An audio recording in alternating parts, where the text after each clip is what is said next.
ಬಣ್ಣದ ಸಮಾಜದ ಸ್ವಾಮೀಜಿಗಳು ಎಲ್ಲ ಸಮಾಜದ ಮುಖಂಡರು ಬಂದಿದ್ದಾರೆ.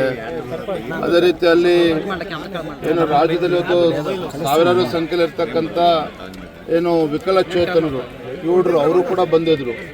ಅವರ ಮನವಿಯನ್ನು ಕೂಡ ನಾನು ಸ್ವೀಕಾರ ಮಾಡಿದ್ದೇನೆ. ಅದೇ ರೀತಿ PUC ಅತಿಥಿ ಉಪನ್ಯಾಸಕರು ಬಹಳ ದಿನಗಳಿಂದ ಬೇಡಿಕೆ ಇದೆ ಮತ್ತು ಅವರ ನೋವು ಕೂಡ ಇದೆ.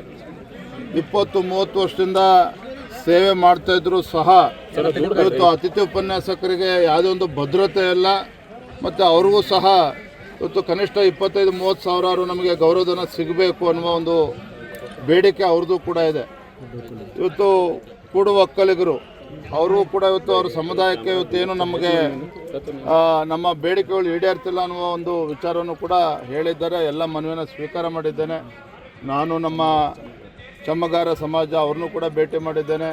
ನಮ್ಮ ದೊಡ್ಡಬಳ್ಳಾಪುರ ಕ್ಷೇತ್ರದ ಧೀರಜ್ ಮುನ್ರಾಜ್ ಅವರು ಶಾಸಕರು, ಅದೇ ರೀತಿ ನಮ್ಮ ಶಾಸಕ ಮಿತ್ರರಾಗಿರ್ತಕ್ಕಂಥ ಹರೀಶ್ ಪೂಂಜಾ ಅವರು, ಬೀದರ್ ನಮ್ಮ ಶೈಲೇಂದ್ರ ಬೆಳದಾಳೆ ಅವರು ಎಲ್ಲ ನಮ್ಮ ಶಾಸಕರು ಮಿತ್ರರು ಬಂದಿದ್ದೇವೆ.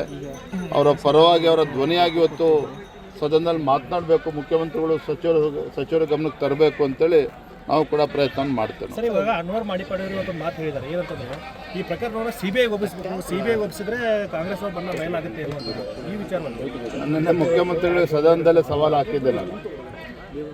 ಆರೋಪಗಳು ಒಂದು ಕಡೆ, ಅನ್ವರ್ ಮಾನಪ್ಪಾಡಿ ಅವರು ನನ್ನ ಬಗ್ಗೆ ಏನು ಹೇಳಿದ್ದಾರೆ ಅದನ್ನ ಒಪ್ತೇವೆ, ಆದರೆ ಅನ್ವರ್ ಮಾನಪ್ಪಾಡಿ ವರದಿನ ಒಪ್ಪಲ್ಲ ಅಂತ ಹೆಂಗಾಗ್ತದೆ? ಡಬಲ್ ಸ್ಟ್ಯಾಂಡರ್ಡ್ಸ್ ಯಾಕೆ?